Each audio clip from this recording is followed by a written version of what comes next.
Hi, everyone. It is 9 o'clock on a Tuesday morning, January 13th. You are watching Live Impact News on WCNC+. I'm Jane Monreal. Right here at the top, there is a statewide push now to curb classroom distractions that are now in effect. Governor Josh Stein headed to the Queen City later this afternoon to observe East Mecklenburg High School. And that's where we find our Destiny Richards, who's also previewing the governor's visit. What exactly are the issues and challenges in the classroom, Destiny?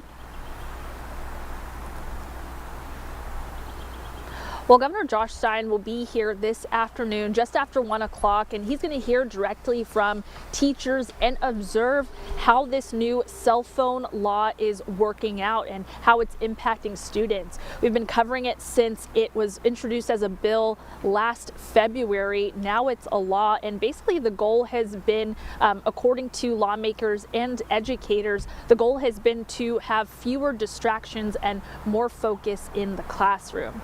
Now, this is after school districts across the across North Carolina just met a January 1st deadline to comply with a new cell phone law signed by the governor last summer.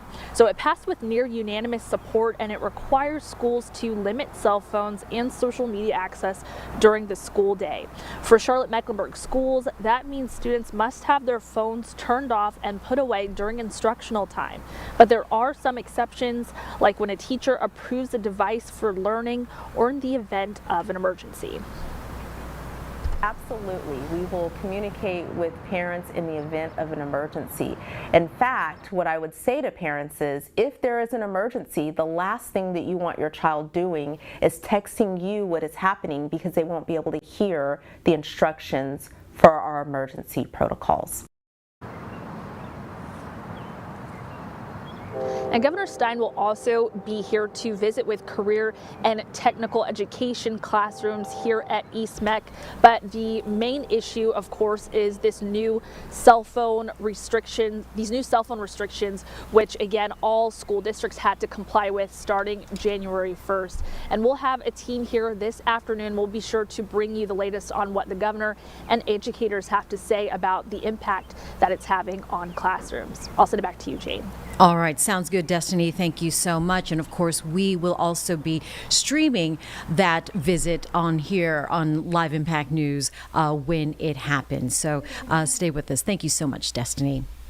All right, now let's go ahead and check our weather, because it is another nice sunny day. But you saw there from Destiny's shot that it is very cold. Very cold. That's all I got to say about that majestic storm, who is in the Live Impact studio right now. Good morning. It is cold. Frosty layers on the cars, Yes. by the way. I stepped outside without a jacket. I'm like, ouch. Ouch. Oh, even, yeah. No, What? no. You are brave. Cold. Carly and I'm on weather 3 today. Okay, weather 3. At least we have sunshine, though. Yes. It makes such a big difference Yes, when it you're really in the shade does. compared to sunshine, too, For even when it's sure. just like this cold outside.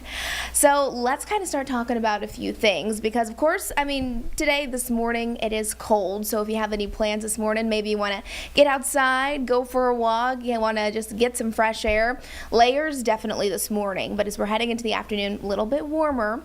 Want to show you a couple of our live cameras. So this one's coming in from Beach Mountain, where it is gorgeous. We've seen still those early risers heading out to the ski mountain and just going skiing and beautiful. snowboarding. And really, we're seeing sunny skies across the board. I think today's going to be the last really, really nice day. Although, yes, it's chilly in the morning time. In the afternoon, it's going to be very pleasant. So how cold did we actually get this morning? These are our low temperatures checking in this morning. So around 30 degrees in Charlotte, dropped right below freezing. Colder up in the high country, Morganton 25. Everyone was feeling the chill in the air. But now we're getting you ready for very mild afternoon highs. I mean, temperatures today will continue to rise back into the upper 50s, low 60s. So just a reminder, our average for this time of the year, it's 52 degrees. So we'll be above that today. Enjoy the nice weather, because by tomorrow, it's still going to be mild, but we'll have a lot more cloud coverage. So bottom line, 2 more pretty nice days. And then Thursday, that one is going to hurt, you guys. You got to start planning for Thursday before you head off to work or take those kids to school. Thursday is going to be the day where it feels very cold. Rain chances overall with that front that's pushing through, very limited, but that cold northerly air, we will feel it, and those winds are going to pick up. Now, yesterday, it was gorgeous. 50 degrees is where we topped off. Today, I mean, we're warming things up, almost 10 degrees warmer. So we'll get through the chilly temperatures this morning. By the afternoon, holding on to sunny skies as well. So picking up the kids after school today would be a good day to send them outside to play. I always love seeing all my neighbor kids playing, riding their bikes, doing their thing. Now, up in the mountains, even high temperatures rising into the lower end of the 50s. So 51 degrees in Banner Elk, 53 out towards Boone, and as we're heading a little bit more south across the foothills, still nearing 60 degrees. And this is, again, above above where we should be. And I think not only is it going to be pleasant when we're talking about temperatures, but today is going to be one of those nice days where you have hardly any cloud coverage out there. 59 in Shelby, 59 in Lincolnton, much of the same out towards Albemarle. And then just south of us, Lancaster and Chesterfield. Are you ready for those low 60s? I think you'll have a good opportunity of hitting that today, even in Monroe. And then look at this. So overnight, we're going to hold on to a little bit more cloud coverage. And when we have those clouds overnight, clouds in the morning time, it just acts like a nice little blanket for us, keeping things a little more mild. So remember, we topped off at 30 degrees this morning for our low. Tomorrow, about 40 degrees. So we'll be 10 degrees warmer, not quite as chilly.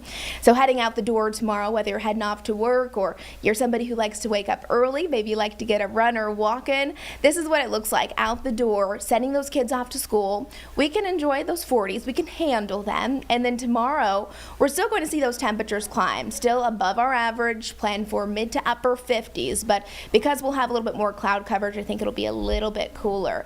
Look at what happens though. From Wednesday to Thursday, a strong cold front arrives, and again, the front doesn't have a lot of moisture with it, but surely it's opening up the door for that northerly air to start spreading across the Carolinas. So really only a high of 39 degrees on Thursday.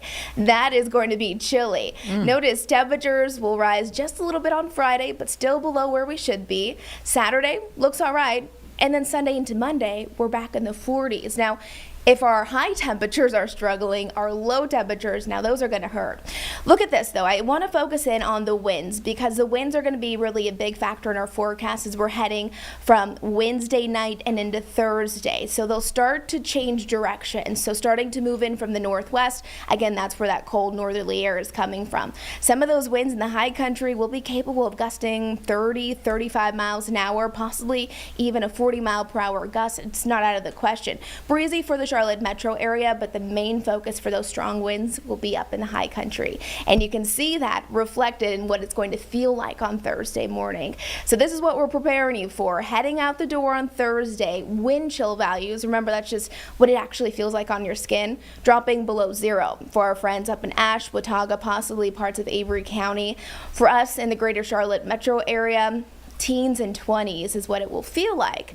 And then once we get through this, we're not even done yet. We're going to be looking at Friday, which is actually going to be even colder when we're starting out early in the morning. Again, overall rain chances not looking great across Charlotte. Could we get a little bit of mountain snowfall as that front continues to push in from the northwest? I think we could get some, and I think we should plan for those impacts, especially as we're heading again Wednesday night and into Thursday. So make sure you stay close to our weather team. We'll keep an eye out for you when it comes to some snow. The ski resorts, I'm sure they would love that, but also we could see possibly some delays when we're looking at our school day on Thursday.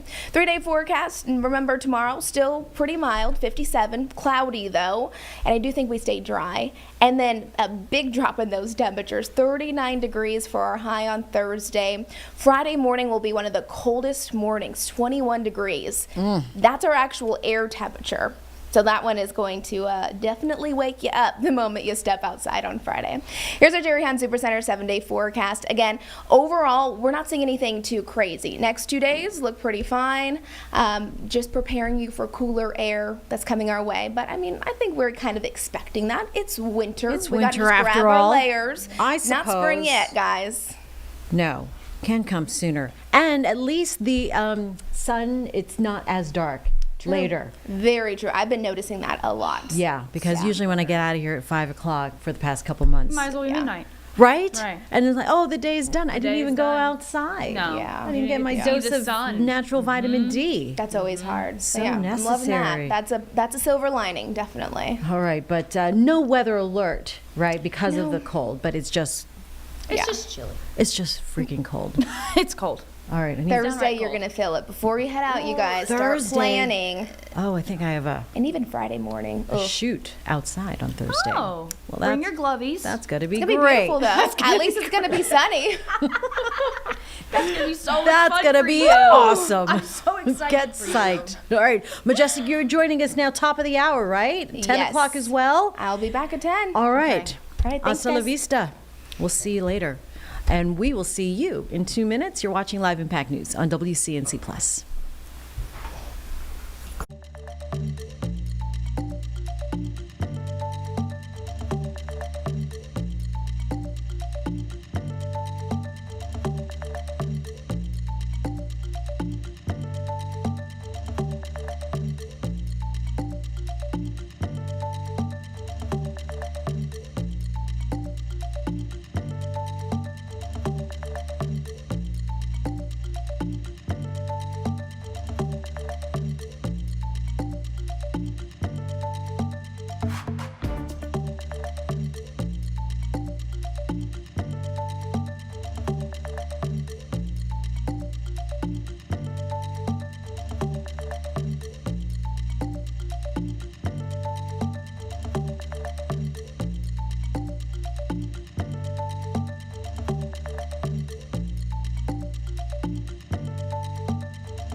At 9:13 here on Live Impact News on WCNC Plus, I'm Jane Monreal, and with the new year well underway, I know a lot of folks are looking to get healthier, trying to do that resolution, trying to maybe join a gym, lose some weight, find some new ways to lose weight, but be careful before you sign on the dotted line. Juliana O'Rourke from the Better Business Bureau is back from a very well-deserved vacation. Good for you. We're just doing a little FOMO convo on her vacay. But, getting back into this health tip and back on the, wagon if you so will, Juliana, a lot of people are thinking about joining a gym. Yeah, it's okay. I fell off the wagon in December too. I was busy. I was doing lots of Really? things. No big deal. Yep. How do you fall off the wagon and live in a swimsuit all Well, you're on all vacation, winter? so you're like, work out. I don't think so. Oh, okay. Yeah. Everyone's in the same boat. But yeah, What is the biggest mistake people make though when Yeah. trying to get to a gym or sign up for one? So this time of year obviously is very, very prominent for people joining gyms, making New Year's resolution, new year, new me type of thing. But some of the biggest things we want people to kind of think about before they decide on what gym to join is essentially what are your overall fitness goals and what's your budget. You want to know what is it that you're looking for from a gym. Are you somebody that wants to go to classes? Are you somebody that can go in a gym and do your workout on your own? You don't need to be bothered by anybody, or do you need some of that support, maybe a partner or a friend to go with? And then also, what's your budget? What are you willing to spend? And that doesn't just mean upfront when you sign up. That means sometimes those gyms have fees that they charge you throughout the year, whether it's a maintenance fee, whether they have a fee for you to cancel the contract, or if you need to freeze it at some point. So those are things you want to keep in mind. I also think too, especially as we've moved away from COVID, but we live in a little bit of a different world than we did with pre-COVID. Do you want classes available to you at home? Do you want workouts available to you at home? Does the gym or the facility you're looking at offer those types of things? And so these are all kind of things you want to be thinking about before you just agree to go somewhere or sign up somewhere, and then you've signed up and now, oh shoot, I didn't think about all of these other things that I might want. Yeah, and I think it was last week or the week before, there's an actual quitter's day. Oh. So people quit their resolutions or quit their efforting. And so, if you sign up for a year-long gym membership and you've already joined Quitter's Day, well, you've just lost a lot of money. Yeah, and I also think too, you want to make sure whenever you want to tour a facility first. Oh, yeah. And also figure out what time do you plan on going. I know for me, I prefer to go really early in the morning because it's not quite as busy, but I will say that trend is changing. It's busier than it's been in the past. And I did go last week in the evening, not thinking about what day or time it was, still getting back from vacation. Walked in and I was like, oh wow, it's January. I forgot. And I'm a consistent goer, and so I can see the flux of people. So I think that's also important to know that January is going to be really busy, probably into February. That may slow down sometime, but if there's a specific time you want to go, like after work, 5 to 7, it's going to be a lot busier than maybe some of the times throughout the day. So consider that as well, and how much time you have or how much time you've allotted to be able to squeeze in some fitness things. Yeah, those tours, they give the tours all the time. Yeah, See they do. new Like Like a free customers. class or Yeah, free yeah. anything. And that's the other thing too, is you want to ask, do you have any type of free promotional week or classes, or so I can try it out before Absolutely. I sign? Why not? There's a lot of places that give really great discounts. I know I recently joined a Pilates studio, and the first 2 weeks was substantially cheaper than what the normal membership is because they want you to check it out and try it. So all of those things you should pay attention to. Okay, very good. So then are there any red flags to watch out for to not go to a gym or walk away or not sign on the dotted line for a membership? I think, just as with anything else, if you are feeling very pressured, that's not a sales tactic that should be used, especially if you're trying to improve your health and your fitness. So I would look out for that specifically. Also, sometimes those contracts can be really long term. So you want to pay attention, do they make you sign a contract? How long is it for? If you decided, you didn't want to do it after 6 months, what's that look like to try to cancel it? Or if something happens to you, can you freeze it? These are all things you just really want to pay attention to and ask before you sign on a contract, because as we all know, contracts are really wordy, they're lengthy. None of us like to really read that stuff, but you want to make sure you understand what you're signing up for and what you're on the hook for from a financial standpoint as well. Yeah, and just ask people, some Well, of these chain gyms. Yeah, that's the other thing too is, there's so many people in any facility you go into. You can always ask them. You can always go to bbb.org, search the business, see what you can come up with. Google, Chat GPT, throw the name of the business in there and type in reviews or scam or, anything to get information. There's so much information out there with social media platforms, Chat GPT and AI, you can find so much just online. Yeah. And it's an investment in your health and yourself and your time, worth that extra read Yeah, or absolutely. the reviews and vetting it. Yes. All right, so we're going to stay on this health goal, health tip. Part of that are products separate from an actual signing up for a membership. There's a weight loss scam, or several of them out there. But what exactly, Juliana, are we talking about here as far as the products that promise or promote weight loss? Yeah, so we also know this time of year is very big for weight loss products. Obviously, the gym and weight loss kind of go hand in hand, and most people are essentially trying to do some version of that. And so we always recommend, checking things out first and foremost. But we have had people report to us about a specific product called LipoMax, and how there's a lot of deep fake videos out there with celebrity endorsements that are not actually accurate. And so one of the biggest ones we've been hearing about is a video that's a deep fake with Oprah. And we all know Oprah kind of skews up and down with her weight, and so it's easy to believe when you see these celebrities and in these deep fake videos they're saying that they have helped to fund these products and they're amazing and they've lost all this weight and blah blah blah, and sometimes they've got doctors in there and all of this stuff, but unfortunately they're not real videos, they're not actually endorsed by these celebrities, but they tout these great amazing results, and so people see that, and a lot of people want a quicker fix than having to do the diet and the exercise thing, and so they make the purchase, and then either the company doesn't leave them alone, maybe they don't get exactly what they ordered. It could depend and vary, situations, if you will, and what happens, but essentially some version of that. And then they may even try to come back to you and say, hey, we know you bought this product, maybe you want to buy this or work with this person or do these things. And so sometimes you find yourself where you maybe thought you had a free trial for something, or you purchased one time, now they've got you on the hook for like a subscription almost, and all of what you thought that you saw or read was actually not accurate or real because it was all created by AI. I mean, with these videos, like so many images are getting so sophisticated, and how can consumers spot them then that it is a fake? Yeah, it's really difficult, and that's where you really have to spend the time doing the research. You can, put anything into AI these days, so if you find a video, put it into AI and say, is this real? Look to see, as I mentioned, you can type anything in these days with the word scam after it, customer reviews after it, and we all know that people go to the internet when they're either very pleased with the service or they're very displeased, and so you're going to be able to find that information pretty accurately. I also think sometimes we ignore just a gut feeling when you see something that's too good to be true, and you're like, look, if this product is telling me I can lose 20 pounds in a month or something that's a little bit unrealistic, I think that's where your gut feeling and your gut instinct should sort of kick in and say, as much as I would love for this to be true, it's probably not, because that's just not how this stuff sort of works. And so we always just encourage people to really spend the time to do the research before you buy. If you choose to buy because you feel like it's legit, always use a credit card, because then you can at least go back to dispute the charges, whether you get the right product, the wrong product, you don't get a product at all. If they have essentially put you on some subscription plan, you can go back to that financial institution and say, hey, I didn't do this, I didn't agree to this, I didn't realize I agreed to this, whatever have you. But we always recommend a credit card over anything else for that protection. So these products don't work. Is that what you're... Maybe they work for some people. I can't say I've researched enough myself, but we've had the reports come into us that say they were just basically tricked, or they didn't have a great experience once they made a purchase, and they purchased because they saw these videos of these celebrities. Yeah, Oprah sells. She does. Yeah, But I will say she's doing some GLP, which she... honestly, no Yes. fake there. She Yeah. is doing the GLP for real. And I would say that's a bit more of a trend that we see now that we didn't used to see, where people are very open and vocal about the things that they do.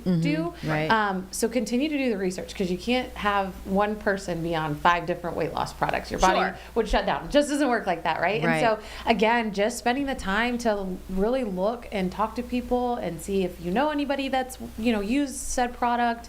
If it's that popular, you're gonna find more videos on social media of people talking about it and positive things versus just this one endorsement video from a very famous person. What is the status of this particular product now? Yeah, so this particular product, we reached out to LipoMax, and basically one of the representatives just said that, they don't endorse any type of AI build from commercials, just anything along those lines. It's just, as you can imagine, it's really hard in today's day and age. People create whatever they want, they post whatever they want, but they are not behind these deepfake videos or anything like that. So it's, again, sort of use at your own risk, purchase at your own risk, but just do the research before you buy anything. And if people do encounter this kind of situation, they bought the products, they're into a subscription trap or what have you, what can they do for a resolution? I would definitely reach out to the financial institution you have with your credit card, see how they can assist you. Obviously, report it to us at BBB. We want to know. We have our BBB scam tracker tool, bbb.org/scam tracker. We want to know what's going on, so then I can come talk to you all, so we can make sure the community knows, hey, this is happening. We're seeing this. We want to make sure that everybody in our community knows, because especially if it's happening here, it's always one of those things where you're like, oh, that would never happen to me. Oh, that happens here, there, and wherever. Right. And then it actually happens in your community, and you're like, oh, wait a minute. Okay, this is a little close to home now. Yeah. Scammers are getting savvy. Yeah. We have to get just as savvy to protect our wallet and our personal information. Julianne O'Rourke, thank you so much for coming in here back to the routine after her winter break. Yes. And we're all going to join her at the gym from 5 to 7. All right, we'll see you next time, Juliana. Thank you. Thank you. And we'll be back on Live Impact News on WCNC Plus.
At 9:26 on Live Impact News on WCNC Plus, I'm Jane Monreal. As Federal Reserve Chair Jerome Powell is slamming the motives for the Justice Department's investigation inquiry into the central bank, several lawmakers are saying that inquiry could undermine the Fed's independence, and several of those lawmakers are GOP. Alice Barr from NBC News in Washington has the latest for us. This morning, political pushback over the Justice Department's investigation into Federal Reserve Chairman Jerome Powell, with a series of Republican lawmakers voicing concerns. I know Chairman Powell very well. I will be stunned. I will be shocked if he has done anything wrong.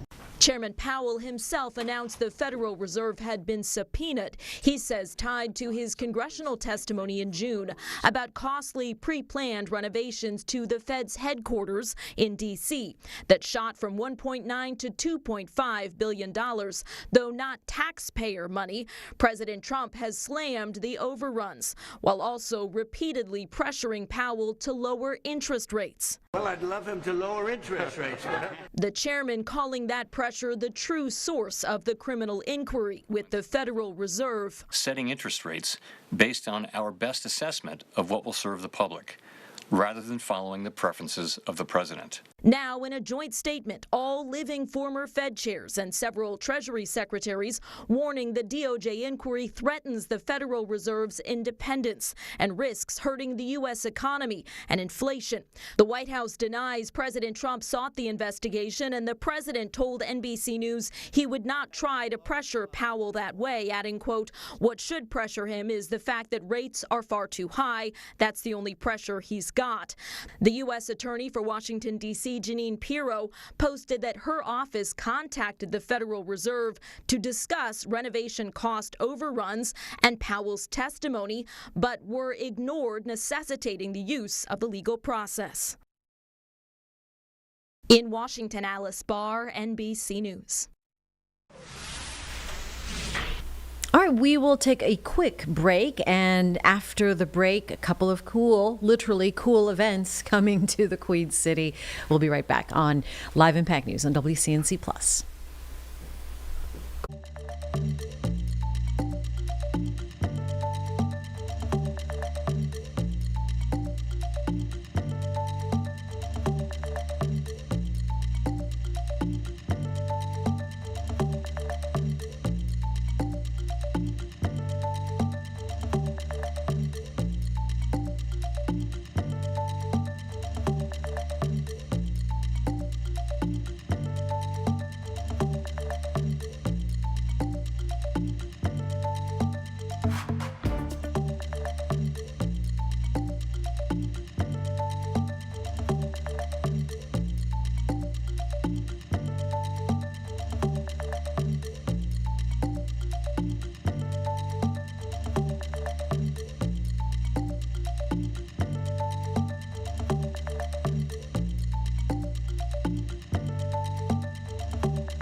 At 9:31 on Live Impact News on WCNC Plus, I'm Jane Monreal. Special Olympics North Carolina has two exciting events coming to the Queen City. The first is a brand new Queen City Chill Polar Plunge. That's going to be happening later this month, actually the very last day of the month. And then I want to discuss the annual Iron Torch. Katie McGee from Special Olympics North Carolina joining us live in the Live Impact studio. Katie, thanks for joining us again. Thanks for having me. You are very busy with all of these events benefiting Special Olympics. Let's talk about the Polar Plunge. Why do this event, this inaugural event on Lake Norman? Yeah, Polar Plunge season is a huge deal here in North Carolina. Polar Plunge is a specific fundraiser for Special Olympics across the country. States are putting on polar plunges across the country as we speak, and here in North Carolina it's no different.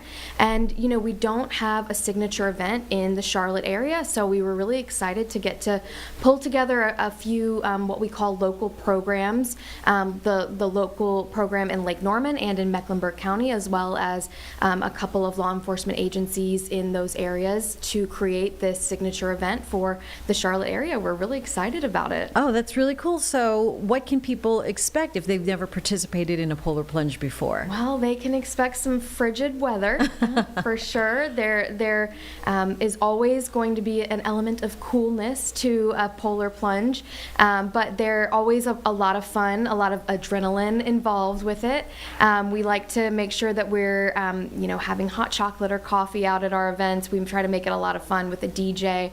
It's a community level event where people are getting really involved and making the most of it that day. There are going to be costumes involved, as well as awards and prizes for folks that come out. So it'll be a really fun event. And you're asking that folks who do sign up raise some funds, but it seems to be a nominal, minimal fundraiser portion of it. Talk to us about those details. Right. So if you raise a minimum of $75, you get to plunge. That also gets you our commemorative 2026 Polar Plunge shirt. And the more you raise, the more you get. We have incentives at every level: $100, $250, $500. So the more you raise, you might get a sweatshirt or a commemorative beanie or a commemorative towel, depending on what you are, what level you're fundraising to. So the more you raise, the more you get, and it's a lot of really good stuff too. Yeah, I like. Let's go back and visit the fun awards, the costumes, team size, and seeing some of these creative categories makes it that much more fun. What about the organization of such a big event like this? What does that work like for you?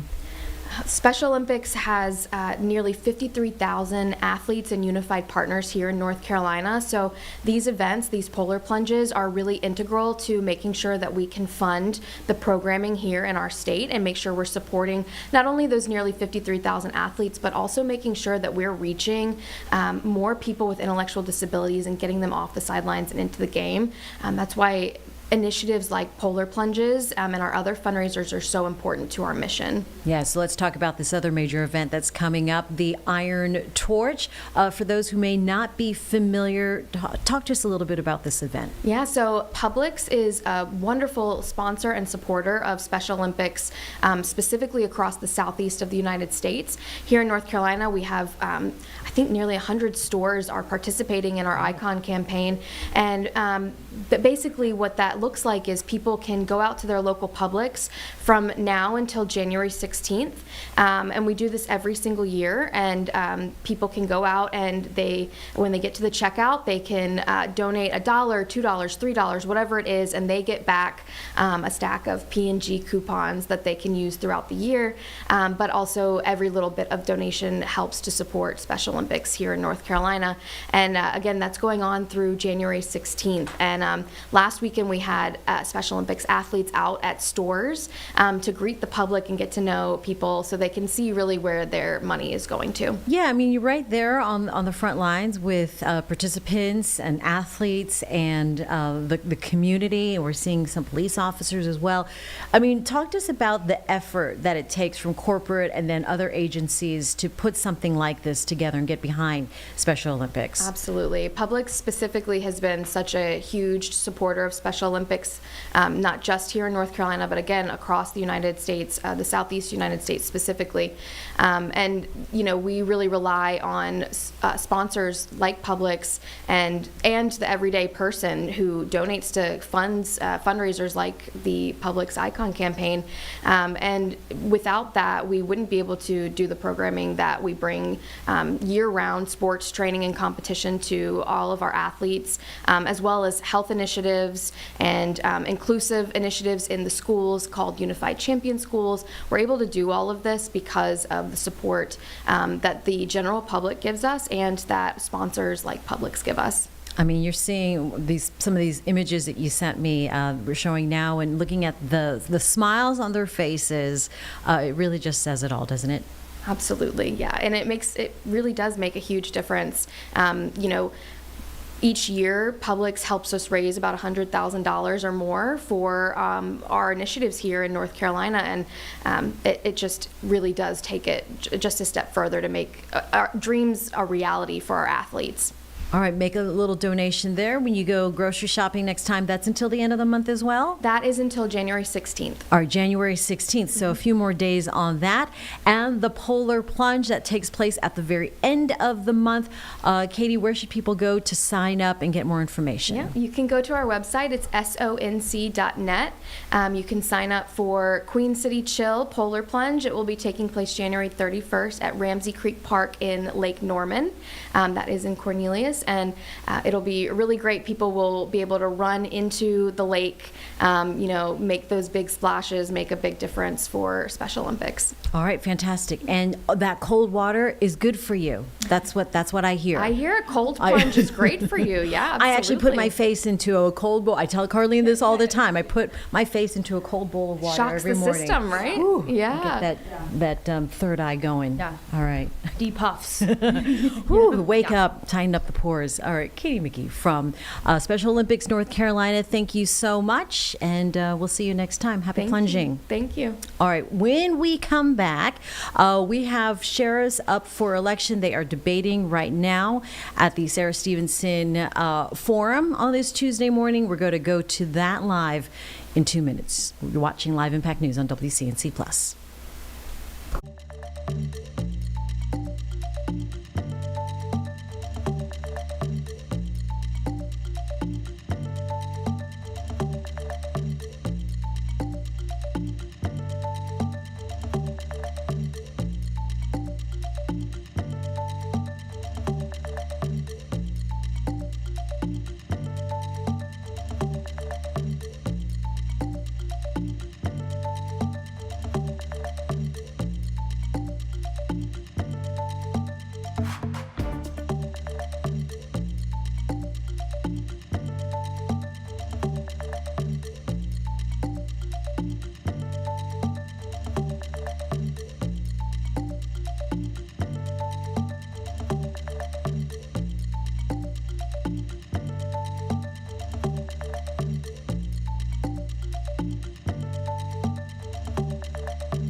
At 9:41 here on Live Impact News on WCNC Plus, want to get you out to East Charlotte, where the Sarah Stevenson debate is taking place right now. You can see Sheriff McFadden. These are candidates to be the next MCSO sheriff. Let's go ahead and listen in on Live Impact News. All right, we have a question from. Wait. I'll pick it up. There we go. Ricky Mitchell, IMC. I think y'all are referring to the Amashi program. So ministers coming to the in the jail facility. Is that still active? Did I say the word correctly also? Well, we have a chaplain service there. We have chaplains, full staff chaplains, and I think that we just hired someone from the Islamic faith also.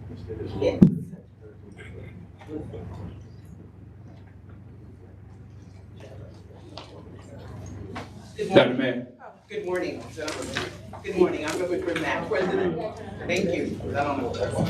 President of the NACP. By virtue of incarceration, when you know the history of incarceration, we know that the data doesn't lie. Predominantly Black people are incarcerated. In knowing that, is there some way, I'm looking at 4 Black men, that you can tell me you're looking at how to ensure that there is a rehabilitation process and not just harmful process being done within the Mecklenburg County Jail?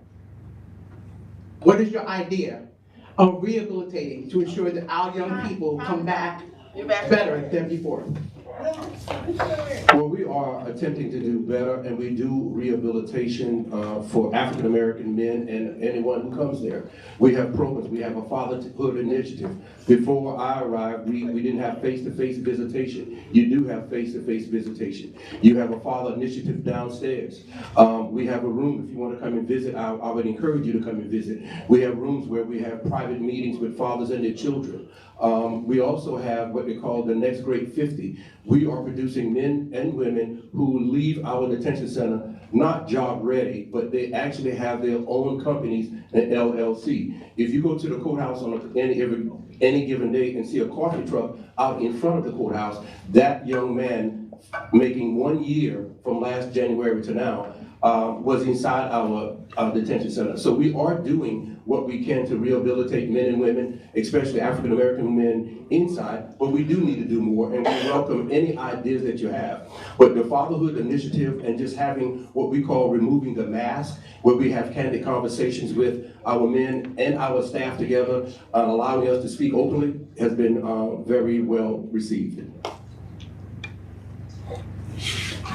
I believe conversations are extremely important, especially when it comes to young men or really men of any age. So, working as an officer inside the detention center, I've had numerous conversations with different individuals about changing their life.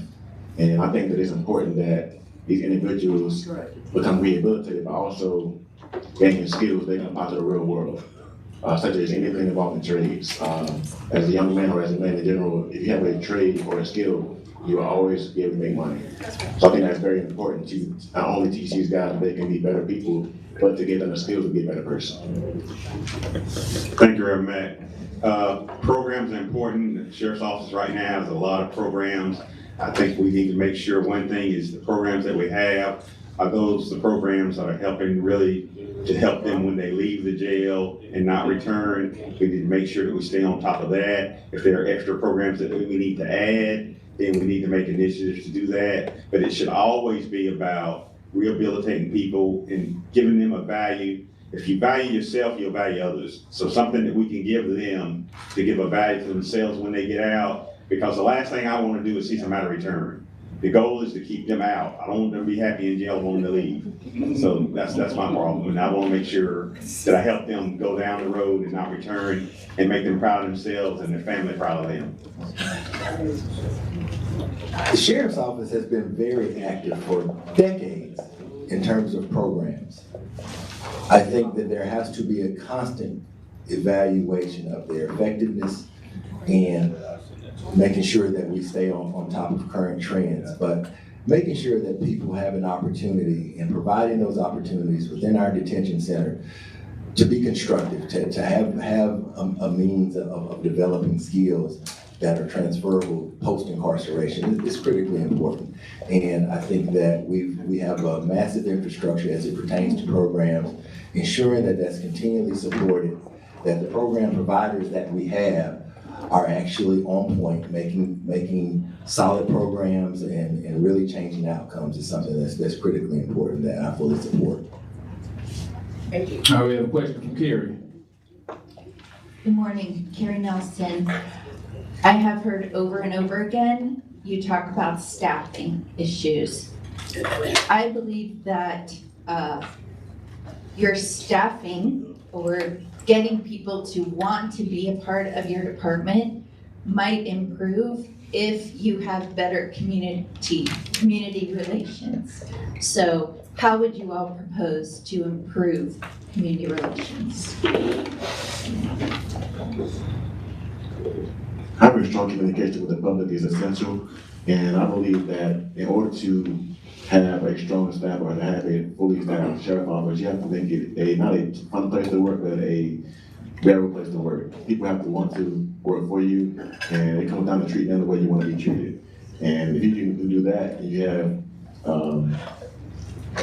a good image in the public as a leader, people will work for you and they will appreciate you. It comes down to how you treat your employees. I truly believe that.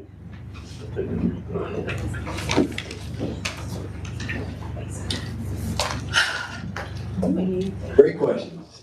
staffing is critically important. And when you look at staffing right now, when you have over a few hundred vacancies, when you look at an organization that at one point had over 1,500 employees, is now down to a little over 700, that is a problem. So I think a lot of it, a sheriff's office that isn't managed well doesn't serve its community well. So ensuring that we manage our personnel, we make it a place that's welcoming and inviting for employees, but also in the community, creating those opportunities, job fairs, all those things where we're engaged to show that this is a great place to work. We have great benefits, we have an attractive salary, so to make it really appealing for those to come in there. It is a tough job, but being forthright and honest with people up front about what it entails, I think also can be critically important towards our improving our staffing and retention.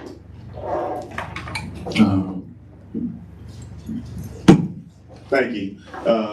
I think what you have to look at when people want to work for law enforcement especially, first thing they do is talk to law enforcement officers. They talk to people that are there right now. If you're out here on the street and you're talking to people that work there now, then that's what you're going to get. If people that work for you are telling the public that this is a great place to work, that they have great benefits, that they take care of you, like I said, the retention is there, the recruitment element comes by itself. Because everybody in here wants to work for somebody good. We all want to be happy when we go to work. We all want to return home safe. So I think if we can fulfill that, then I think that will help itself, because being engaged with the community means more than just going out on a Saturday. You got to be engaged daily. And every contact that each and every one of us has with a law enforcement officer, that could be your first and only contact. So if that's not a positive contact and you don't feel impressed, then that's not going to make you want to work there. So if we can impress people from who we have working for us, I think that's going to help build up that morale. That's going to help build up the staff. We do engage with the community and we'll continue to engage with the community, but it takes much more than that. We talk negatively about our sheriff's office more than ever. And so because of that, people don't want to work there because the public and the media talks negatively about it. If you talk positive about your sheriff's office, then people may will come more. But again, we have to understand that the Mecklenburg County Sheriff's Office is not a full-service sheriff's office, and it's never have been. And we are moving towards being a full-service sheriff's office. What does that mean? People come believing that they're working in law enforcement, but they're truly not working in law enforcement, and they go and work to other agencies. Believe it or not, you can work as security guard for QT Express for $61,000 a year. So it is very competitive. Very competitive, and we are trying to move where the numbers are more competitive, and we are. But you simply have to understand, we are fighting for the same pool of people in Mecklenburg County with the largest police department in the state, and also the more progressive agencies in the state. So we're pulling from the same pool of people to be employees with the sheriff's office. But simply talking negatively is not helping us. Thank you. All right. All right, we have a question from an online viewer. Sheriff Gary McFadden made the detention center a place unique for people for second chances. What will you all do to ensure opportunities for people that enter the jail? Will you continue the programs that Sheriff McFadden has created for his residents, or will they be dismantled? Will you continue to call them residents or call them inmates? And lastly, will people with loved experience still have an opportunity to work with the programming, or will that change as well? That is from Tijuana Brown.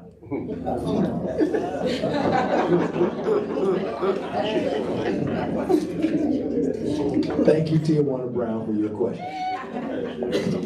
So, having folks with lived experience being able to come into that environment, I think is critically important, because as a law enforcement professional and a career person in the sheriff's office, I think that serving that population is better when you have someone with lived experience, because they're more relatable. So I am certainly open to that. Any program that is effective in working, I would keep. I don't like monikers. I don't like the word resident. We're residents of Mecklenburg County. I don't think you need to define that in your detention environment. That is a person or human being that is in custody. I can call you by your name, Mr. or Mrs. would be my preference. I don't have to label you as an inmate as well. So I think that just simply being a human about it and humanizing it and calling a person by their name, Mr. or Mrs., not having a specific title, but in order to ensure that our programs are effective, that constant reevaluation and making sure that we're serving that population.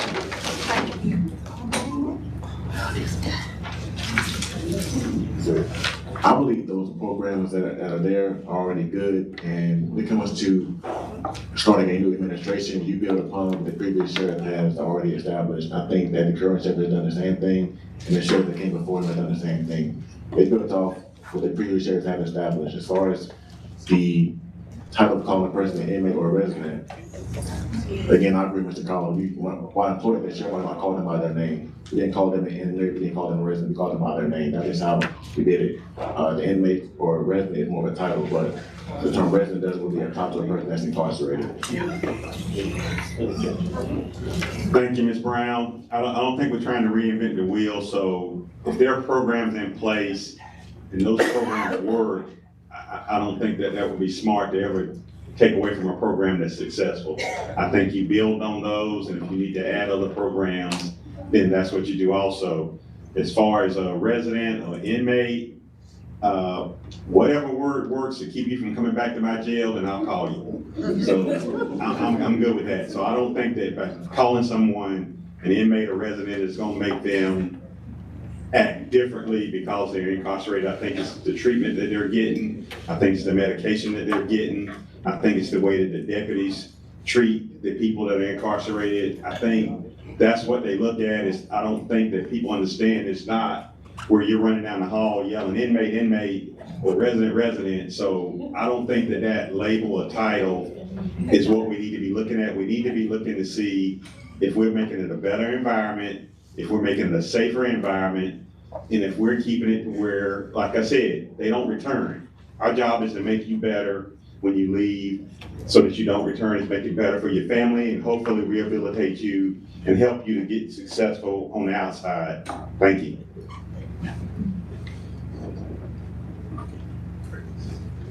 We will continue to call them residents, and we will continue to call it a detention center. Sure, we do call them by name also, but what title will you give them when you have to speak about them? Right. You're gonna have to say something besides Mr. and Mrs. And we do say Mr. and Mrs. and give them the ultimate respect, which they never had at the prior administrations before I arrived. So humanity is important to me, and we will continue to relabel. And this label went national, so understand it. It just didn't start with me, but I will continue it as a label of giving somebody the respect that says a resident of a detention center for her rehabilitation. Thank you. All right, before we go to you, Miko, and your question, I wanted to know the panel, if you're all able to stay to 10:30. If not, we totally understand. Is that okay? Say no. That's all you said, no. Yeah. We know who the real sheriff is. Come on, man. He ain't got to run. All right, Miko, go ahead with your question. My question is, what type of educational background experience do you have and qualifications, or what actual highest position any one of y'all had looking past the sheriff? Okay, come. Yeah, you can start. I want you, Antoine, to answer that one first. Thank you for the question. I don't think a person's education disqualifies them from being a sheriff. I have a high school diploma, and as far as qualifications, to run for sheriff, you have to be 21 years old, live in the county, have a clean criminal background, and I do fit those qualifications. Thank you. Ricky Robbins, graduated University of North Carolina, Charlotte, supervised sergeant, command over several divisions within CMPD. So my total experience in law enforcement, I've been supervising commanding for 30 years at CMPD.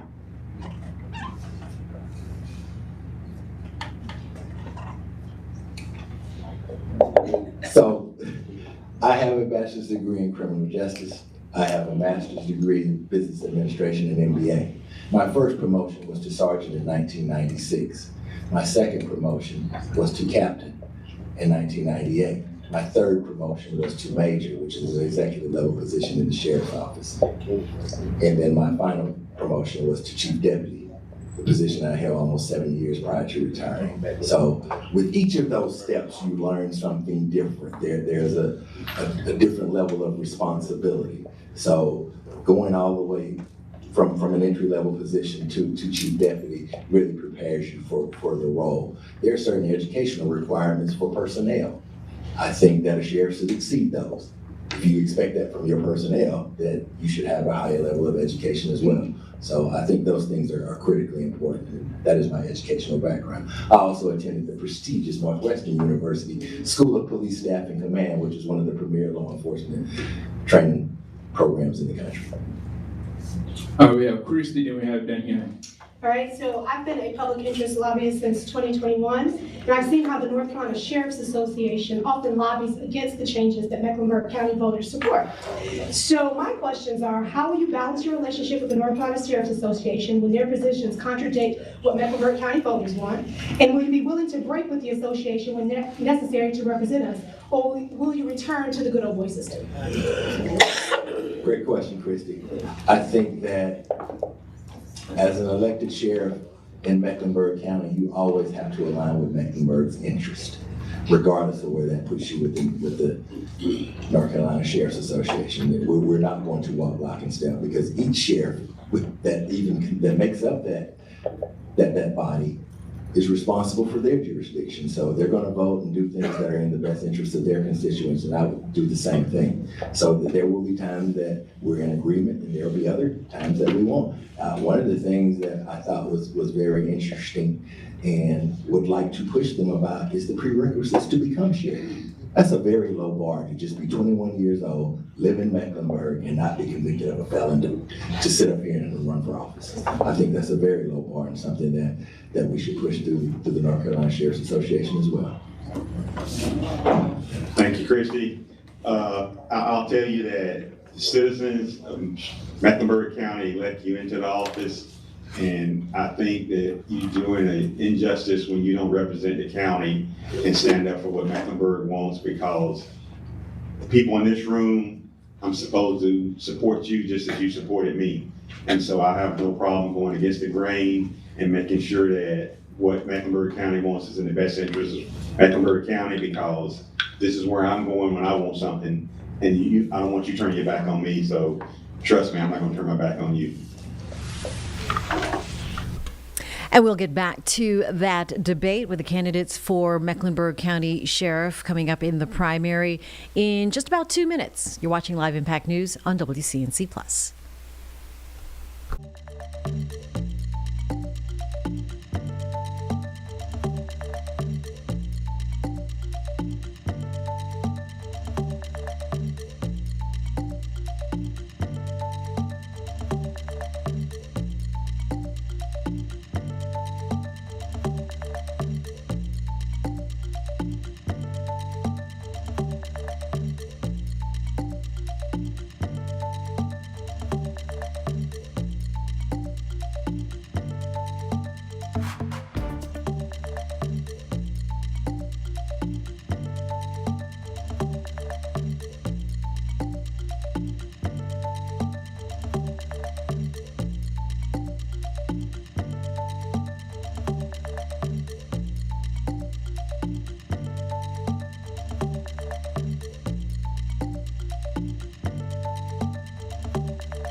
At 10:03, you're watching Live Impact News on WCNC Plus. We continue to listen into the debate that's happening right now for the primary candidates for the Mecklenburg County Sheriff. And let's continue to listen in on Live Impact News. So I'm a strong advocate for ensuring that when folks do come into our charge, that they're treated well, that they have all the services that we're required to provide, and that those cases can quickly move through court.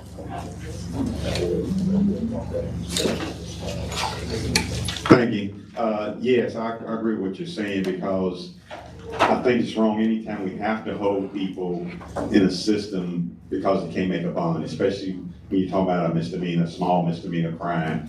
So you can advocate for it, but at the same time, psychologists were saying, the courts are mandated that they be there. You're trying to get a system, but I would wholeheartedly be in favor of anything that would help us reduce the number of people incarcerated, especially people on the lower level misdemeanor crimes, just because, especially if they've been held, because they can't make a bond. I think we need to have another system in place. Everybody that's arrested is not gonna be able to make bond.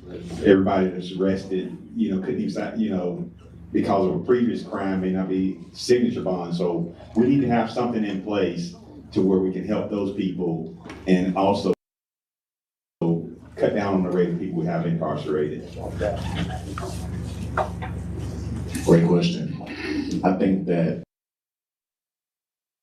incarcerated who face mental health issues, and that process is difficult because they can't make bond, and when they get out, they end up getting locked up again with the same issues that they really can't control because they don't have proper medication or facilities to house them. So that is something we should definitely look into.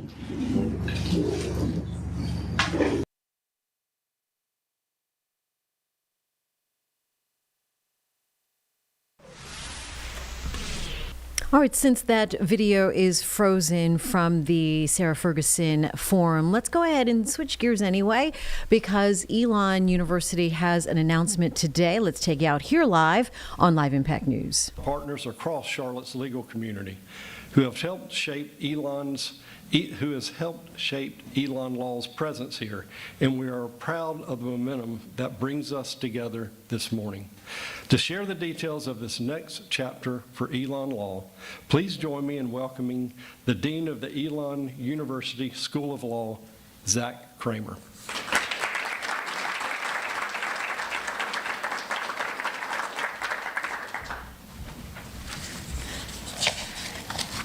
Thank you, Chair Jennings. Good morning.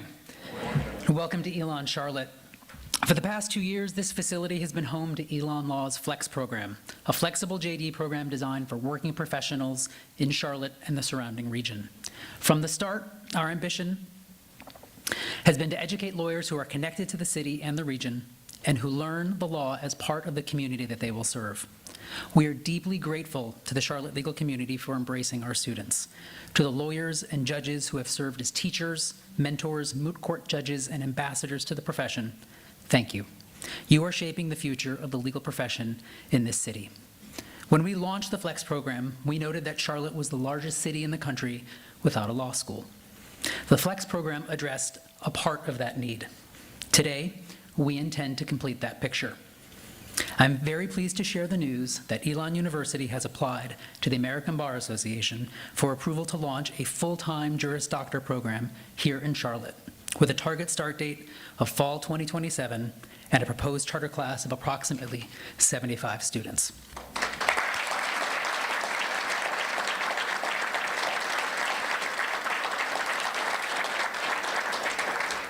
Beginning in fall 2027, Elon Law plans to operate both of its Charlotte programs from the Queen's University of Charlotte campus, either upon completion of the merger or if we are still in the process of that approval through a lease agreement. We know this decision will give our students a robust and excellent academic experience, as well as access to the dynamic community and student life of the Myers Park campus. As part of our commitment to the Charlotte legal community, Elon Law's doors are open. Open for networking, open for learning opportunities, open for professional development. For our students, Elon Law is nationally recognized for engaged learning and practical training. Skills instruction is woven throughout our curriculum because students learn best by doing. In Charlotte, we will continue to make the hallmark of Elon Law education our residency and practice, an immersive, full-time placement with lawyers and judges that allow students to learn in real legal settings. As in Greensboro, students in the Charlotte program will complete their residencies in local communities, working with courts, firms, government agencies, and businesses. And all full-time Elon Law students will graduate in 2.5 years, reducing their overall cost of attendance and allowing them to enter into practice sooner as ethical, practice-ready lawyers prepared to serve their communities. To offer a perspective from Charlotte's legal community, it is now my pleasure to introduce someone whose career reflects the very kind of leadership and service we seek to instill in our students. Ms. Dina King is a partner at Parker Poe Adams and Bernstein here in Charlotte, and previously served as the United States Attorney for the Western District of North Carolina. She has worked closely with Elon Law students through our Flex program and brings a practitioner's perspective on what this program and this moment means for the future of legal profession in Charlotte. Please join me in welcoming Ms. Dina King.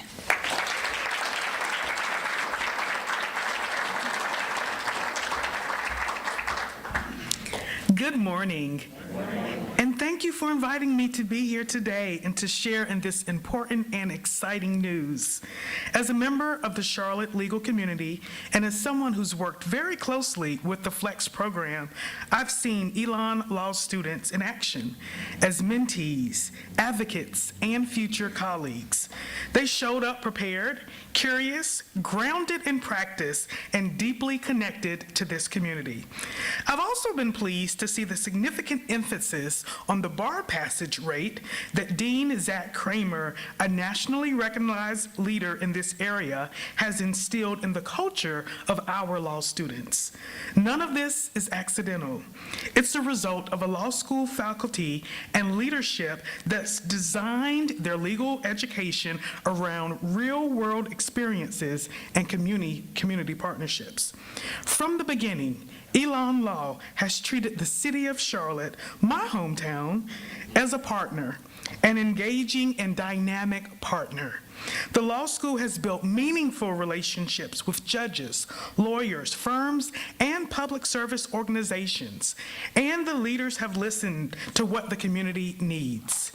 A full-time JD program in Charlotte will strengthen our legal ecosystem.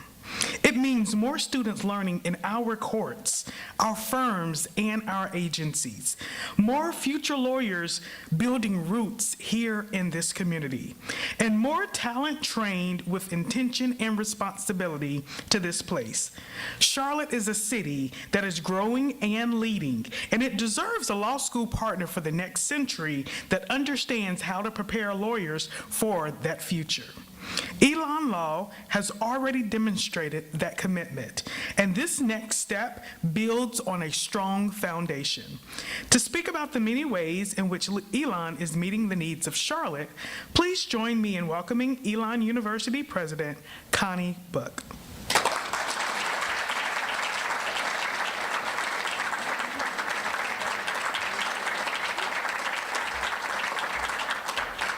Good morning.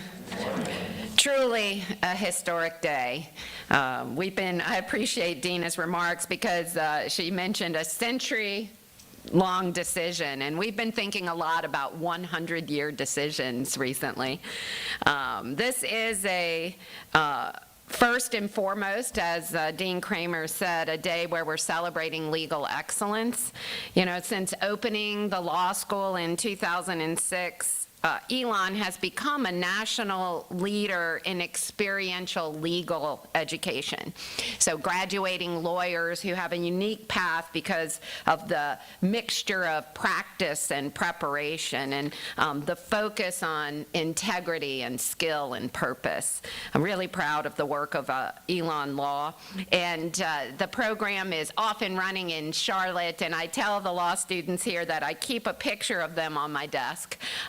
Because they inspire me about what opportunity and educational opportunity is and what it looks like. And they are going to be lawyers in just a few years as that program graduates its first class. And also, this moment reflects something larger about Elon University's future in Charlotte and about partnership.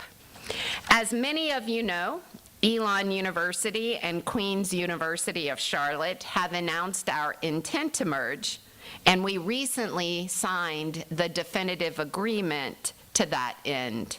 I want to welcome my colleagues, President Jesse Curitin and President Emeritus Pamela Davies, as well as the Queen's senior staff team and the senior staff team of Elon University, all here because today we're making a 100-year decision as we announce the placement of Elon Law on Queen's campus so that students can enjoy a campus-based legal education here in Charlotte.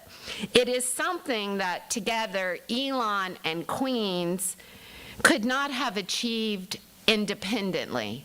So when we say stronger together, this is a great example of the kind of accelerated educational opportunity that the merger with Queen's University of Charlotte and Elon are bringing to Charlotte, and quite honestly, beyond Charlotte, as we'll welcome students from all around the world into Charlotte. A full-time law program is central to that vision.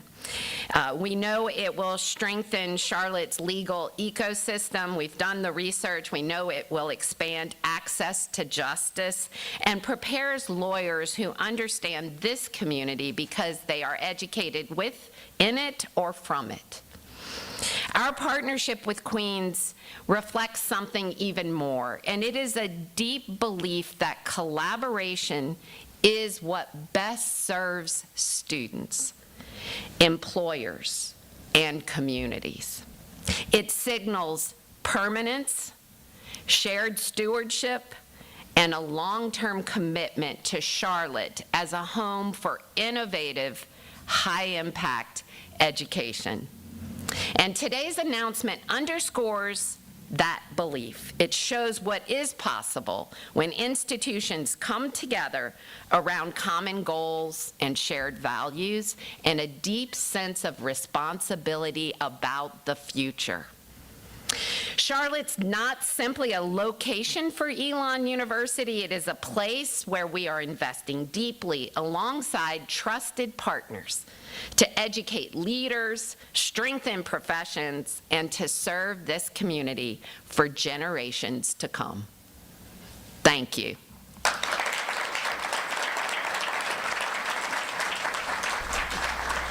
Exciting news from Elon University. They're out of Uptown with an expansion plan for their students. We'll take a break here on Live Impact News on WCNC+.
At 10:18 on Live Impact News on WCNC Plus, it appears that the House Transportation Committee is having a hearing right now. Let's go ahead and dip into this on Live Impact News.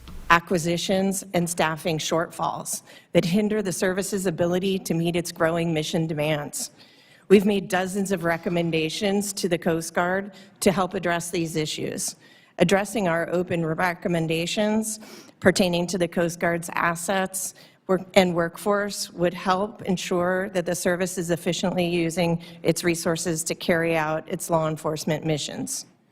In 2025, the Coast Guard received nearly $25 billion for various acquisitions and in support of efforts to modernize operation and capabilities.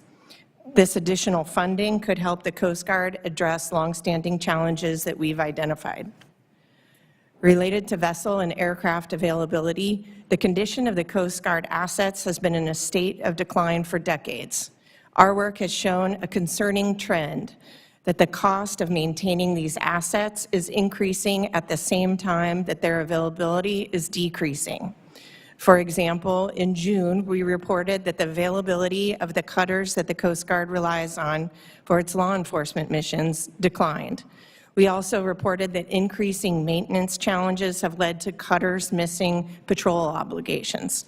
We made 5 recommendations in that report to help address cutter challenges. These readiness challenges are not limited to its cutters. In April 2024, we reported that the Coast Guard's aircraft generally did not meet its availability target. Coast Guard officials attributed this to maintenance and repair challenges. We made 5 recommendations, including that the Coast Guard assess the type and number of helicopters needed to meet its mission demands.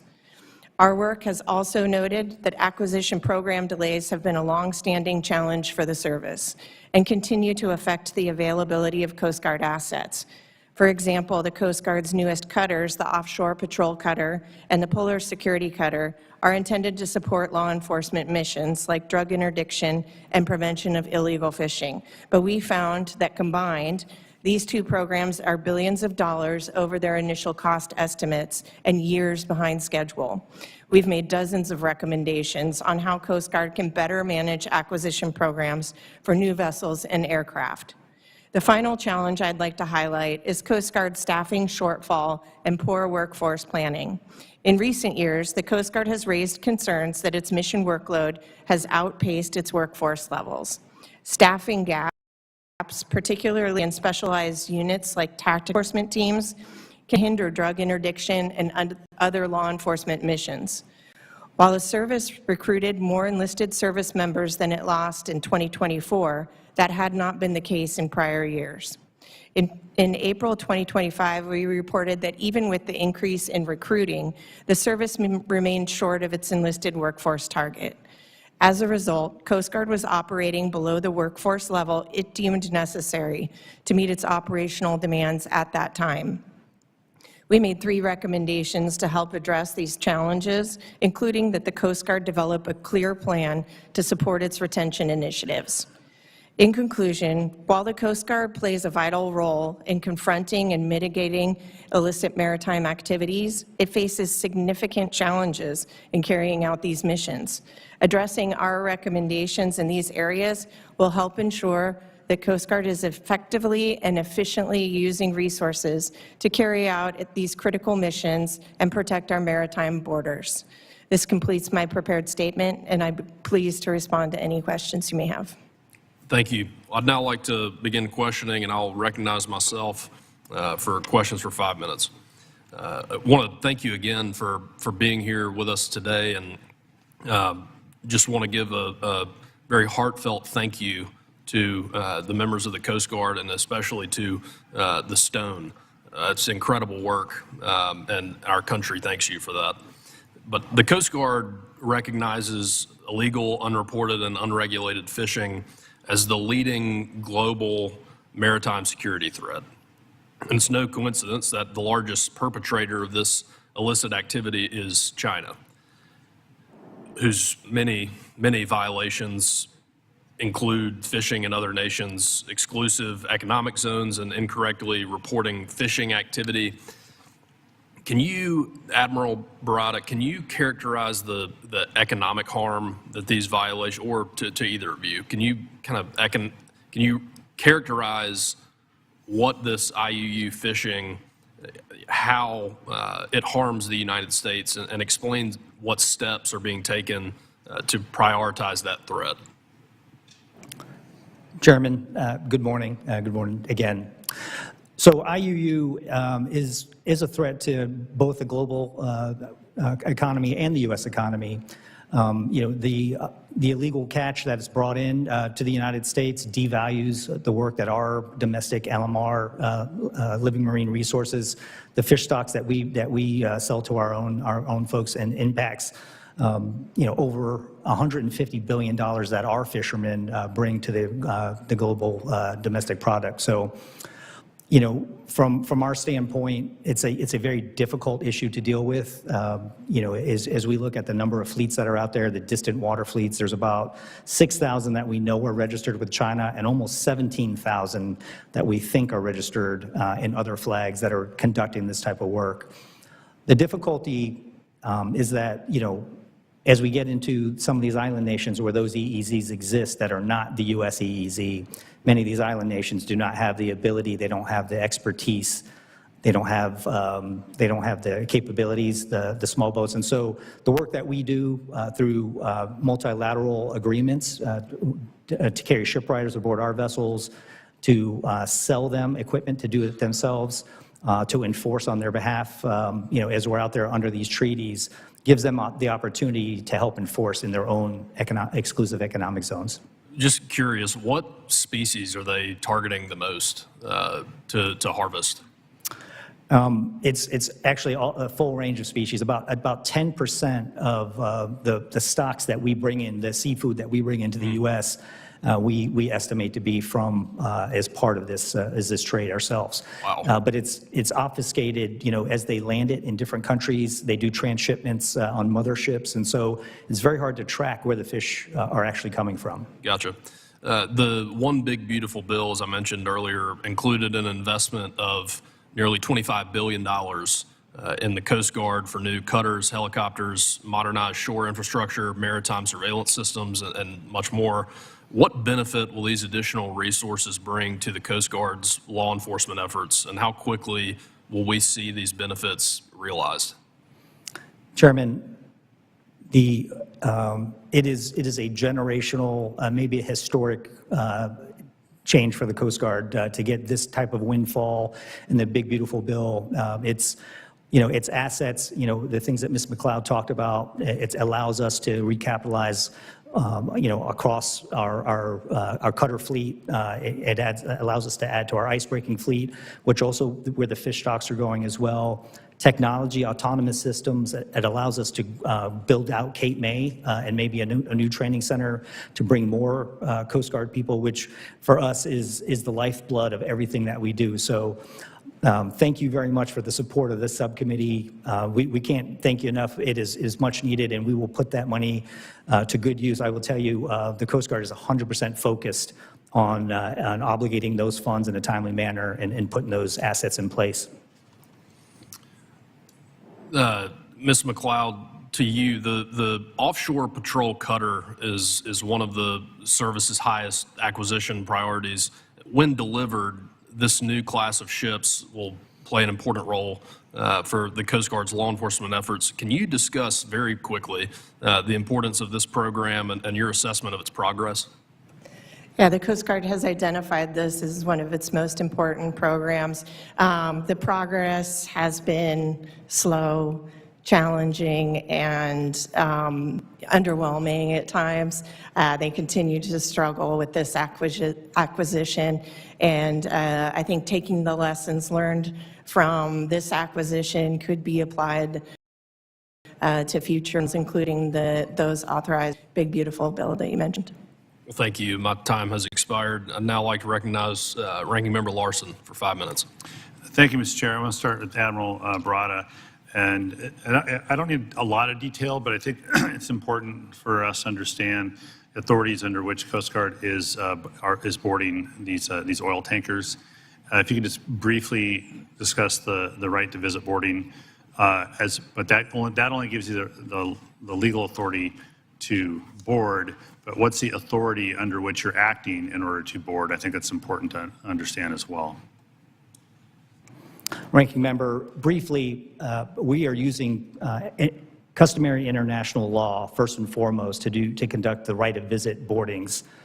And once aboard, if we can establish that the vessel is without nationality, we can either get flag state consent, or we can, in the cases that they're without nationality, we can determine that they are under U.S. jurisdiction. And so that is kind of our opening point to use Title 14, sir. Sure, yeah, Title 14. But on that point, to establish the nationality, is it like pulling them over because of a broken tail light, and then you check on nationality, or is that established first by the State Department in an interagency process, and then you target that particular tanker? So for us on the high seas, we do this very routinely on almost every vessel that's out there, multiple countries, multiple vessels. It's just under the law of the sea. It's customary for us to engage either right of approach or a right of visit and just determine what the vessel status is, what the nationality is, what their intentions are.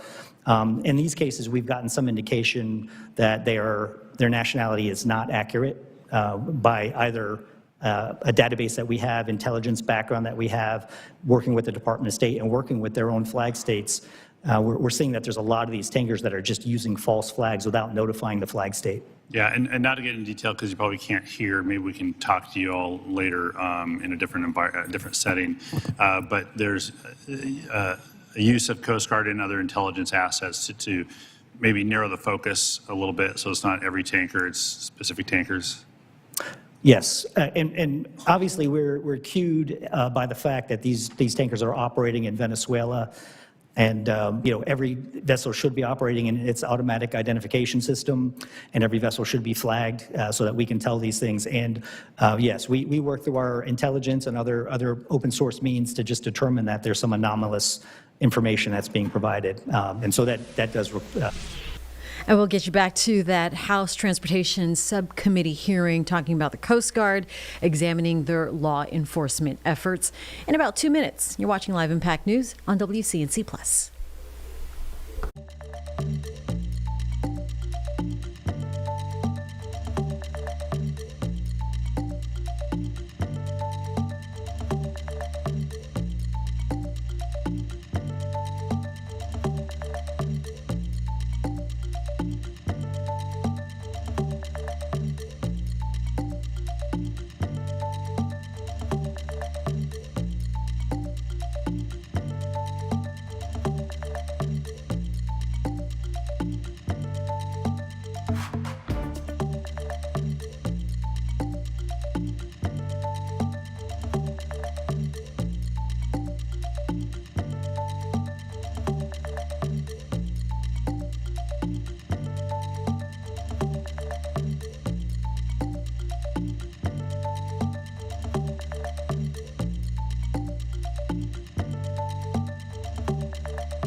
At 10:32, I want to bring you a live picture right now from Joint Base Andrews. You can see President Trump heading up the staircase to Air Force One. He is heading to Detroit this morning. Wheels up by 10 or 11:30 by 10:30 rather, and back down in Detroit by 11:30. He is expected to speak later this afternoon to the Detroit Economic Club. Is that what I got? Yes, 2 o'clock. Detroit Economic Club at 2 o'clock. We'll have it. So yeah, perhaps we will bring that to you here on Live Impact News on WCNC Plus. A quick appearance from the president there out of Joint Base Andrews. Always fun to watch what happens around and in and out of Air Force One. Yeah. Yes, absolutely. It is so magnificent. Always impressive, at least to me. You know. All right, get you back out to Washington now because it is a busy day today. SCOTUS, Supreme Court, is meeting on the trans athletes, the stakeout here that's in Washington, D.C. It's been busy all morning. People have been out there since I came in. A lot of demonstrators to talk about women in sports, a case being followed out of West Virginia. And we're also following a House Transportation Subcommittee hearing. This is on the Coast Guard and regarding examining the Coast Guard's law enforcement efforts. So we'll take you back out here and listen in live on Live Impact News on WCNC Plus. Validated a mission need for land-based UAS to significantly enhance ocean surveillance in support of the service's operations. How is the Coast Guard currently utilizing drones as a kind of a force multiplier for the agency's law enforcement missions? And how do we have to see them in the future, use them in the future? How do they use to progress what's already started? Congressman, good morning. Good to see you as always, sir. So the Big Beautiful Bill gives us quite a bit of funding for all types of autonomous systems, which we kind of break down into long range, mid range, and short range. Some of the short range drones we have found to be great force multipliers at a lot of our local patrol boats and our shore-based units to do any number of things. Especially, for instance, where we don't have an air station or we don't have a helicopter or an aircraft available to us to help with search and rescue in some cases, to help with pollution response. When I was the district commander down in the Heartland district, we had a wellhead that had let loose and it was spilling oil. And we worked with NOAA to put drones in the air to kind of reposition the boom, as the oil was spilling and it was progressing into the marsh to protect sensitive areas. So if you think about just a local unit, arriving in a government vehicle and not having the ability after, for instance, on the Mississippi River where a number of barges maybe have crashed and sunk, to kind of put a drone in the air and take a look and see, what the expanse of that is, what the damage looks like to the bridge and other things. Those are the type of things that if we put this technology in the hands of some of our innovative young people who are really excited about this, we have a program where we actually, we qualify folks from the unit. And so many of these units these kids are volunteering. There's 8 or 10 kids at a time who are, I say kids, these are petty officers who are 27. They're much younger than me. So, but they're taking the ball and running with it. And we're pretty excited about that capability. So they're in the air and they can see and you can see and what's going on. Is there more to it than that? Is there more than just reconnaissance by them, or is there some other use? No, Congressman. We're using it to inform our operations, and so for us, awareness informs the operational commander and allows us to deploy assets, change tactics, reach out to agencies in some cases, or even call assets off if we can determine that, hey. For instance, we get a lot of false reports about things, hey, maybe there's a kayak floating out in the middle of the bay. Instead of launching a helicopter, we might be able to launch something like a drone, look and see that it's something that's just a piece of flotsam that's not really has somebody on it, and kind of discount that as a SAR case.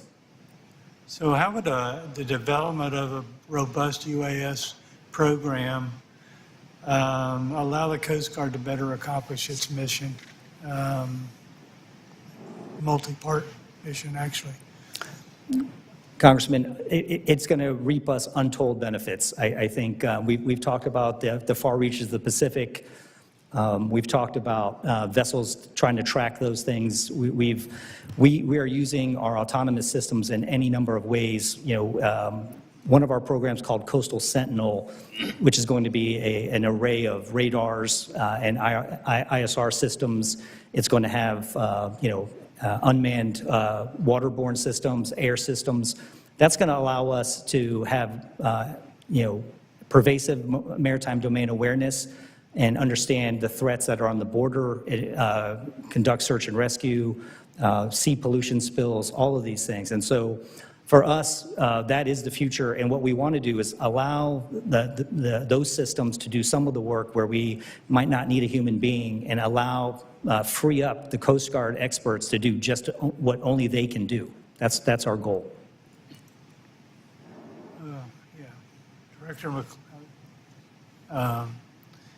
GOA report, it concludes that while there's kind of intended to be a short duration, the Coast Guard has sort of surged operations to counter maritime migration and surges for 3 years. To do this, they've reallocated vessels and aircraft, personnel. What's the long-term solution?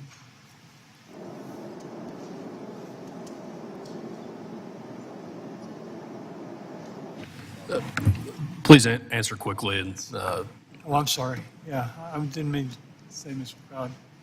Rear Admiral Moretta. Yes, go ahead and answer.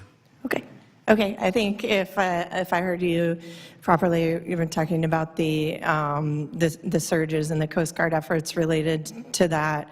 I think each of the Coast Guard efforts in times of surge, whether it's a migrant surge or a response to drug flow, just recognizing that there are trade-offs among these missions, and as the Coast Guard turns its efforts to one, something is happening in the other area, and being able to understand the impact of those efforts on the other missions is an important effort for the Coast Guard. Thank you. All right, a quick answer, and how about we'll quickly step away here on Live Impact News on WCNC Plus.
At 10:43 here on Live Impact News on WCNC Plus, we get you back out to that House subcommittee hearing on the Coast Guard and law enforcement efforts on Live Impact News.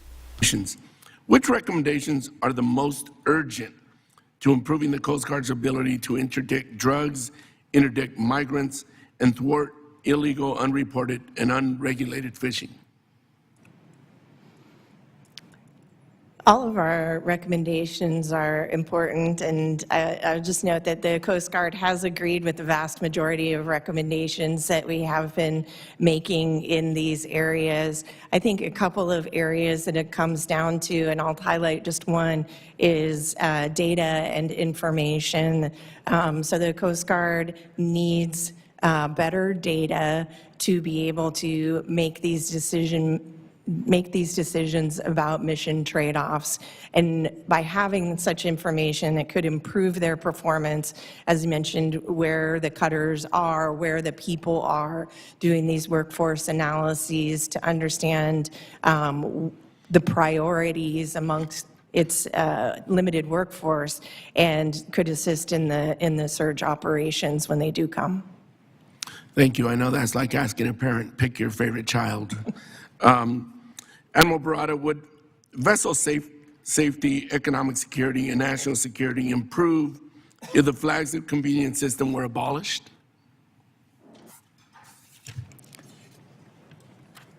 Ranking Member, I think it's a difficult question. Like in the cases of the vessels that we're dealing with right now, these dark vessels, there's a difference between, say, an open registry and a false flag. In these cases, what we have found is 4 of the 5 vessels just were under a false flag. They had either were not registered at all, or they had not notified the country that they claimed to be flagged under that they were there. And so when we worked through the Maritime Operational Threat Response process, when we went back to the Department of State, they reached back to that country and just, tried to validate the status. The country was completely unaware that they had, or the country had no registry that was open to other vessels. So I think what we're seeing here in this case of these, there's about 300 at least that are mainly tankers that are operating in this dark shadow fleet. I don't think that would get after that problem. I think, there are some ways to get after that issue, but if the vessels are not going to be held accountable, then the registry itself won't, because we are upholding, for us, for instance, the Coast Guard does a lot of work as a port state. We validate these vessels are inspected, that they have their documentation and these things. The vessels that we're going aboard right now have nothing. They have all false documents, sir. Thank you. I'm out of time, so I'm just going to read my last question to the record, if you could answer it later. Admiral Barada, it's been reported that the Coast Guard is hiring vessel inspectors to assess and repair seized tankers. We know that the service is already short 150 vessel inspectors, which has meant a less than ideal vessel inspection schedule for small passenger vessels. If you could, for the record later, submit an answer to how will the shortage, coupled with the new priority of inspecting seized tankers, affect the frequency of inspections of small passenger vessels? If you could answer that later, that'd be great. Thank you, Mr. Chair. I yield back. I now recognize the chairman of the House Foreign Affairs Committee, Representative Mast, for 5 minutes. Thank you, Chairman. Appreciate it. Ambassador, thank you for being here. Thank you for being here, ma'am. I want to stick with the ghost ships and maybe extend a little bit of the conversation that we were just having, understand a little bit more of the risk profile about these ghost ships that are legally moving Iranian oil. So just number one, when we talk about that risk profile, compare, contrast it to a traditional ship that you might board, check out their certifications, things like that, in terms of spill probability, hull integrity, crew competency, things like that. Give me a brief compare and contrast to something that's a legal operating vessel. Well, again, we haven't seen many of these. These vessels we're seeing right now are probably the first couple that we've gotten aboard, but I will tell you, they are very... And again, first couple you've gotten aboard? Yes. Is that what you said? Yeah. Yes. Typically, the shadow fleet operates between China, Iran, Russia, Venezuela, Cuba. We don't access them. The Coast Guard doesn't the U.S. Coast Guard doesn't normally see them because they're not allowed to enter U.S. ports. But the one in particular that we boarded, the skipper was extremely substandard. It was extremely overloaded. the cargo systems were not functioning properly. Overloaded, how substandard? Extremely, yeah, very substandard. They had loaded cargo into areas where they're not normally allowed to load cargo. They pressed those up, but the cargo systems themselves were not working. The firefighting system was not operating properly. Just basic firefighting, life-saving issues. It's fair to say these are not the newest, latest, and greatest? No, these are old ships. The value on these tankers is the cargo. The vessels themselves are, not in good shape. Okay, tell me about insurance carried on these. If they're moving oil and one of these Ghost Fleet vessels goes out there and has a spill versus something that is otherwise a normal operating vessel. As we've gotten aboard, all the documentation has been false. And so, everything that we would normally require on a tanker to even operate in the United States, insurance, P&I Club, COFR, all of those things, we presume that they don't have it. And so we are treating it as if they don't. So you're saying these Ghost Fleet vessels, maybe they carry fraudulent documents, but they're nothing more than fraudulent in your experience? Is that? What we've seen so far is that they're all the documents they've had are not in compliance with international standards. Now, my understanding is, and please correct me or educate me on this, it might be, we might label it for our purposes, an Iranian Ghost Fleet vessel, but that doesn't mean this is an Iranian flagged ship. Where are these? What's the difference between where they're flagged and where their actual beneficial ownership is? Where do you find that coming into play? What we have found is that they're making multiple claims of ownership, multiple claims of flags. So we do. Where are those claims of ownership typically? It's been varied. The flags that they've been claiming have been in West African countries.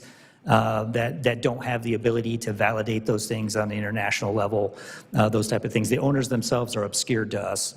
The vessels that have been seized by the Department of Justice, I'd have to refer you to those if they have access to the owners. Distinguish between these terms, if you can. Again, help educate me on this. A vessel's registered owner versus the beneficial owner versus the operator versus the charterer. Walk me through those different terms and why they matter. I'd have to get back to you on that, sir. We normally, in the Coast Guard, deal with the owner-operator, the primary representative of the vessel, when we're taking official action. The nuance of some of those, I can get back to you on, sir. So, would you categorize this as certainly an environmental issue that these ghost ships are operating, an environmental issue for the Gulf? Well, we are working to mitigate it. I think, the amount of cargo that's aboard some of the vessels, these are 1,000-foot, very large crude carriers, VLCCs as we call them, that are too large to enter into U.S. port. And so what we're doing is we're putting our marine inspectors aboard in order to mitigate that. We're working, to put salvage experts aboard. We have tugs aboard. We have folks trying to work to fix the equipment aboard. So to summarize it, and if I missed something, let me know. But you said crews typically have a level of incompetence or untrained or just don't have the experience on these ghost fleets. That's fair to say. The crews themselves, I wouldn't want to categorize, how they've been operating the vessels. I would say the vessels themselves are substandard. We have not evaluated the crews. Okay. Thank you for your time. My time has expired. Thank you for the answers, and all the best. Semper Paratus. Gentleman yields. Ms. Strickland? Ms. Strickland? Oh, he's back. Thank you, Chairman Ezell and Ranking Member Carbajal, for holding this hearing. I first want to focus on force laydown and the Coast Guard's commitment to maintaining capabilities in the Indo-Pacific. A December 2025 Coast Guard report confirms that the Hawaii home-ported cutter Harriet Lane, which has been central to conducting maritime law enforcement and expanding maritime domain awareness in the Indo-Pacific, will likely be relocated due to home port limitations. Rear Admiral Barada, can the Coast Guard commit to ensuring that critical Coast Guard assets remain in the Pacific? Congresswoman, good morning. So the Harriet Lane obviously is they are located out there, been doing tremendous work. We've been very happy with them, and we're trying to push as many cutters as we can into the Indo-Pacific. And so we're still working on that. The Harriet Lane will not leave the Pacific. That we guarantee that. We're just looking for a place that suits the operations and the families that can accommodate her. Great, thank you. And we must maintain a credible U.S. posture in the Indo-Pacific to deter CCP coercion and honor our commitments to those nations. I'm going to pivot a bit now, and I want to talk about the bigger picture of the Department of Homeland Security's actions. The Coast Guard operates under the jurisdiction of DHS. First of all, the American people deserve to feel safe wherever they are, at home, in their neighborhoods, and the work that you do is integral to that. This administration was voted in on the promise that it would deliver safety for all Americans. DHS broke that promise the moment they started marching into American cities and turning their guns on innocent citizens under the pretense of protecting communities. When people want to be part of the Coast Guard, there are strict recruiting standards. You have to pass a background check. You have to be qualified. The training is extensive. From what we're seeing with the latest recruiting efforts, that's not the case with ICE agents. At every turn, they are choosing the most reckless response possible and then refusing to be held accountable for it. They took no accountability when a SWAT team dropped down from a Black Hawk and stormed Chicago in an apartment building raid that led to no criminal charges. No accountability when agents shot 2 people during a traffic stop in Portland. And no accountability whatsoever when a masked ICE agent shot a 37-year-old woman in Minneapolis in the face. No accountability when the administration then stonewalled state and local law enforcement trying to conduct a fair fact-finding investigation. Americans, regardless of political affiliation, Democrats, independents, and Republicans are outraged at this administration's complete overreach and assault on the rights of the American people. But this was never about immigration for them. This is domestic terrorism. American lives have become an afterthought to this administration's ultimate goal of scaring people, declaring martial law, and using ICE as the president's personal police force. They're going around Congress, they're disrespecting the rule of law, they are disrespecting our role as a check and balance, and the American people deserve so much better. I yield back, Mr. Chair. Gentlelady yields. Mr. Begard, you're recognized for 5 minutes. Thank you, Mr. Chair. My questions are going to be directed to Rear Admiral Barada. How often are you seeing foreign vessels operate in ways designed to avoid enforcement against IUU, and how are they doing this? Congressman, quite often. It's kind of ubiquitous.